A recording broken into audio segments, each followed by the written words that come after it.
জগৎ সৃষ্টির পূর্বে প্রভু যীশু কোথায় ছিলেন? বাইবেলের শুরুতেই আদি পুস্তক 1 অধ্যায় 1 থেকে 2 পদে লেখা আছে, আদিতে ঈশ্বর আকাশমণ্ডল ও পৃথিবী সৃষ্টি করলেন। পৃথিবী বিন্যাসহীন ও শূন্য ছিল এবং অন্ধকার জলরাশির উপরে ছিল, আর ঈশ্বরের আত্মা জলের উপর চলাচল করছিলেন। এর অর্থ ঈশ্বরের জগৎ সৃষ্টির পূর্বে কোনো কিছুই ছিল না। আর এখানেই কিছু মানুষের ডাউট থাকে যে যদি জগৎ সৃষ্টির পূর্বে কোনো কিছু ছিল না, তখন প্রভু যীশু কোথায় ছিলেন? এবং তার সঙ্গেও এটা প্রশ্ন থাকে যে ঈশ্বর কোথায় ছিলেন? আমরা জানি যে ঈশ্বর সময় এবং জায়গা দ্বারা সীমাবদ্ধ নন। তিনি একই সময়ে একাধিক জায়গায় উপস্থিত থাকতে পারেন এবং তাকে সময় দ্বারা বেঁধে রাখা যায় না। তিনি হলেন আলফা ওমেগা, শুরু এবং শেষ। কিন্তু অনেক মানুষের প্রশ্ন থাকে যে প্রভু যীশু জগৎ সৃষ্টির আগে এবং জগৎ সৃষ্টির সময় কোথায় ছিলেন? এটা একটা খুবই রহস্যময় ঘটনা, যেটা স্বয়ং প্রভু যীশু আমাদের সাথে শেয়ার করেছেন। আর আজকের এই ভিডিওতে আমরা আলোচনা করব জগৎ সৃষ্টির পূর্বে এবং জগৎ সৃষ্টির সময়ে প্রভু যীশু কোথায় ছিলেন। এবং এই ভিডিওটা যদি আপনি সম্পূর্ণ দেখেন তাহলে জানতে পারবেন যে প্রভু যীশুর স্বভাব কেমন ছিল এবং তিনি কিভাবে স্বয়ং ঈশ্বর এবং একজন মানুষ, দুটো আলাদা আলাদা সত্তাকে একসাথে হতে পারেন। প্রার্থনার দ্বারা শুধুমাত্র যে আমরা ঈশ্বরের সাথে কথা বলি এমন নয়, এটা আমাদের জীবনকেও প্রকাশ করে যে আমরা কেমন এবং আমাদের স্বভাব কেমন এবং আমরা কেমন প্রকৃতির মানুষ। যোহন লিখিত সুসমাচার 17 অধ্যায় প্রভু যীশুর প্রার্থনা সম্পূর্ণ বাইবেলের একটি গুরুত্বপূর্ণ চ্যাপ্টার। এখানে আমরা প্রভু যীশুর হৃদয়কে দেখতে পাই যখন তিনি ঈশ্বরের কাছে প্রার্থনা করছিলেন। সম্পূর্ণ বাইবেলে অনেক মহান ব্যক্তিদের প্রার্থনা উল্লেখ আছে, যেমন আব্রাহামের প্রার্থনা, মোশির প্রার্থনা, দাউদের প্রার্থনা, সলোমনের প্রার্থনা। যোহন 17 অধ্যায় 1 থেকে 5 পদে প্রভু যীশু এইভাবে প্রার্থনা করেছিলেন। যীশু এইসব কথা বললেন, তারপর তিনি তার চোখ স্বর্গের দিকে তুললেন এবং বললেন, পিতা, দিন এসেছে, তোমার পুত্রকে মহিমান্বিত করো, যেন তোমার পুত্র তোমাকে মহিমান্বিত করে। যেমন তুমি তাকে সব মানুষের উপর কর্তৃত্ব দিয়েছ, যাদেরকে তুমি তাকে দিয়েছ, তিনি যেন তাদের অনন্ত জীবন দেন।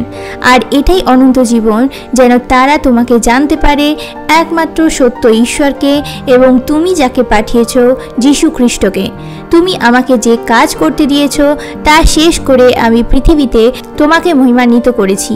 এখন পিতা, তোমার উপস্থিতিতে আমাকে মহিমান্বিত করো। জগৎ সৃষ্টি হওয়ার আগে তোমার কাছে আমার যে মহিমা ছিল, তুমি সেই মহিমায় এখন আমাকে মহিমান্বিত করো।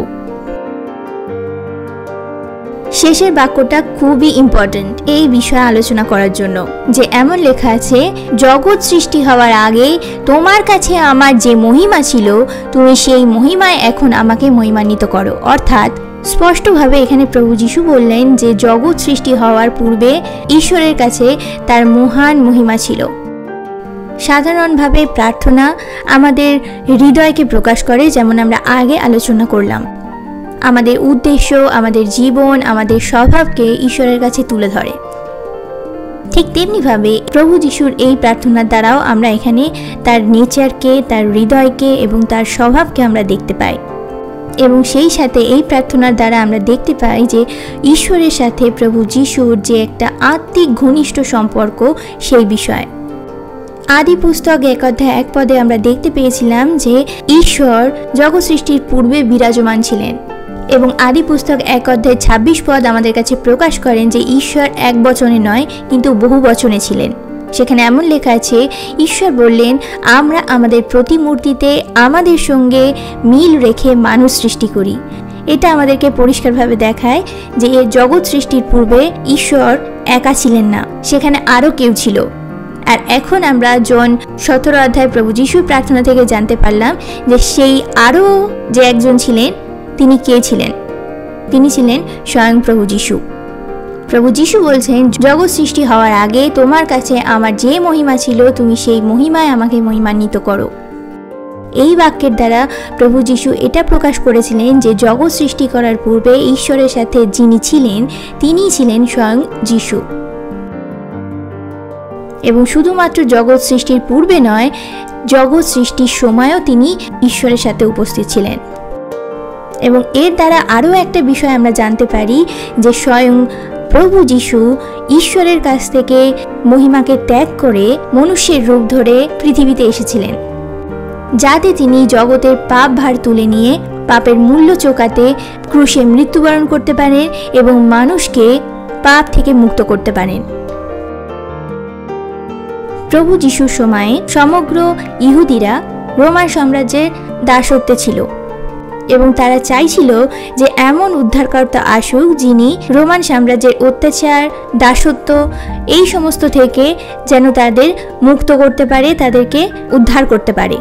কিন্তু প্রভু যিশু যখন এলেন একজন নর্মাল ব্যক্তির মতো, তারা বিশ্বাসই করতে চায়নি যে ইনি সৃষ্টিকর্তা হতে পারে, ইনি উদ্ধারকর্তা হতে পারে তাদের জন্য। আর প্রভু যিশুর এমন সিম্পলিসিটির জন্যই ইহুদিরা তাকে গ্রহণ করেনি উদ্ধারকর্তা হিসেবে, কারণ তারা চাইছিল এমন উদ্ধারকর্তা আসবে যারা কিনা পলিটিক্যালি তাদেরকে রোমান সাম্রাজ্যের হাত থেকে, বিদেশি শক্তির হাত থেকে উদ্ধার করবে, যেমন করে রাজা দাউদ তার শত্রুদেরকে ধ্বংস করেছিল এবং ইসরায়েলের নতুন রাজত্ব তৈরি করেছিল। সেই সময়কার মানুষরাও চাইছিল এমনভাবেই তারা যেন মুক্ত হতে পারে, উদ্ধার পেতে পারে। কিন্তু এই বিষয়ে ঈশ্বরের পরিকল্পনা কী ছিল তা আমরা বাক্য থেকে স্পষ্টভাবে জানতে পারি। যেমন করে বাক্য আমাদের শিক্ষা দেয় যে মানুষ অনেক কিছু প্ল্যান করে কিন্তু ঈশ্বরের পরিকল্পনায় বাস্তবায়িত হয়, ঠিক তেমনিভাবেই মানুষ চাক আর না চাক, মানুষের চিন্তায় আসুক বা না আসুক, প্রভু যিশুই ছিলেন সেই দ্বিতীয় ব্যক্তি যিনি জগৎ সৃষ্টি করার সময় এবং জগৎ সৃষ্টির পূর্বে ঈশ্বরের সাথে ছিলেন এবং তিনি স্বয়ং ঈশ্বর ছিলেন। আর এই বিশ্বাস তৃতীয় ঈশ্বর তত্ত্ব বা ট্রিনিটি গড ডক্ট্রিন নামে পরিচিত, যা আমাদের শিক্ষা দেয় যে ঈশ্বরের অস্তিত্ব তিনটি সত্তার মাধ্যমে হয়।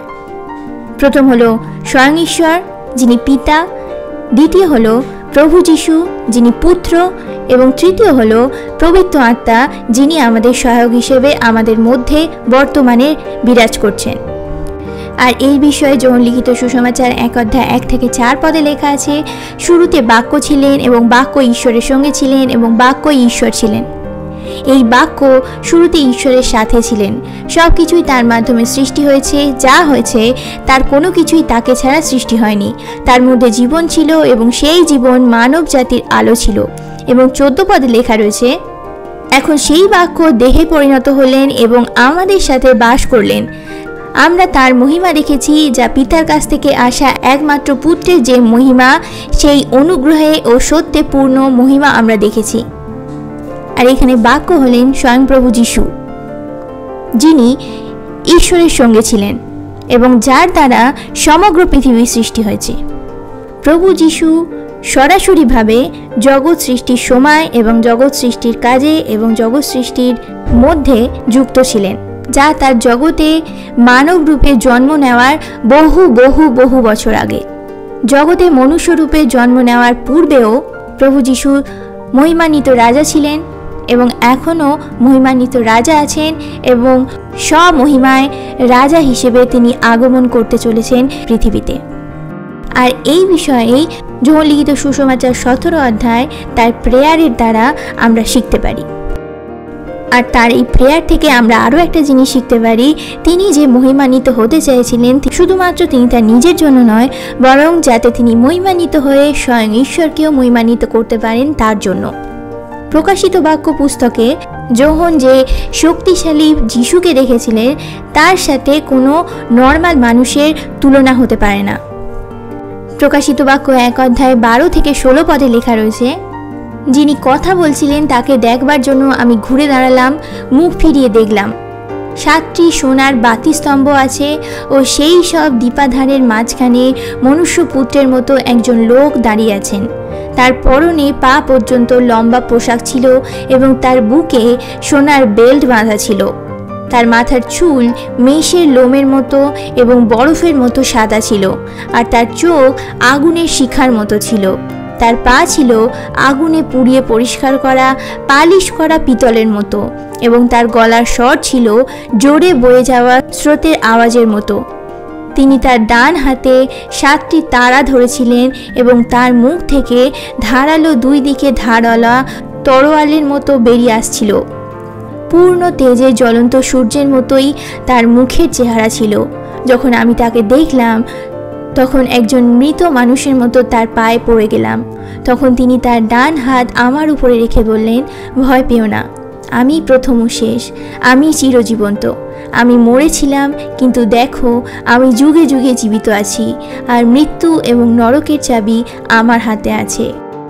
যোহন খুব স্পষ্টভাবে জানতেন যে যার সাথে তার দেখা হয়েছিল তিনি স্বয়ং প্রভু যীশু ছিলেন। আমরা কিছুটা কল্পনা করতে পারি যে যখন যোহন সেই ভয়েসটা শুনেছিলেন তখন তার মনের মধ্যে কি চলছিল। যে পোশাক পরিহিত প্রভু যীশুকে যোহন দেখেছিলেন সেটা রিপ্রেজেন্ট করে যে প্রভু যীশু হলেন একজন মহাযাজক। তিনি বর্ণনা করেছিলেন প্রভু যীশুর চুল কেমন ছিল, তার পা কেমন ছিল এবং তার গলার স্বর কেমন ছিল। যোহনের দ্বারা প্রভু যীশুর চেহারার বর্ণনা আমরা দানিয়েলের পুস্তকে একজন দূতের সাথে অনেকটাই মিল খায়, যা আমরা দানিয়েল 10 অধ্যায় 5 থেকে 6 পদে দেখতে পাই। সেখানে লেখা আছে, আমি তাকালাম এবং দেখতে পেলাম মশিনার কাপড় পরা ও কোমরে উপসের খাঁটি সোনার কোমর বন্ধনী দেওয়া একজন লোক। তার দেহ বৈদুর্য মণির মতো, তার মুখ বিদ্যুতের মতো, তার চোখ জ্বলন্ত মশালের মতো, তার হাত ও পা পালিশ করা ব্রোঞ্জের মতো এবং তার বাক্যস্বর জড়ো হওয়া অনেক লোকের শব্দের মতো। এর থেকে আমরা বুঝতে পারি যে দানিয়েলও যে দূতকে দেখেছিলেন দর্শনের দ্বারা তিনিও স্বয়ং যীশু ছিলেন। যোহন যে 3 বছর পর্যন্ত প্রভু যীশুর সাথে সময় কাটিয়েছিলেন যেরকম ভাবে, সেই সময়ও যোহন কোনোভাবেই কল্পনা করতে পারেনি বা কোনোভাবে রেডি ছিলেন না যখন যোহন সেই দর্শন হিসেবে প্রভু যীশুকে দেখেছিলেন। এবং তখন নিশ্চয়ই তিনি রিয়েলাইজ করেছিলেন যে প্রভু যীশু কী ধরনের মহিমা, কী ধরনের গৌরবকে ত্যাগ করে মানুষ হিসেবে পৃথিবীতে আমাদের জন্য নেমে এসেছিলেন এবং আমাদের পাপ ভারকে তুলে নিয়ে ক্রুশে মৃত্যুবরণ করেছিলেন। দানিয়েলের দ্বারা এবং যোহনের দ্বারা বর্ণনা করা যিশুর মহিমা, যিশুর গৌরব হলো প্রকৃতপক্ষে প্রভু যিশুর অবস্থান, যেটা কিনা জগৎ সৃষ্টির পূর্বে ছিল এবং জগৎ সৃষ্টির সময় ছিল এবং এখনও আছে এবং পরবর্তীকালেও থাকবে, অনন্তকাল পর্যন্ত থাকবে। আমিন।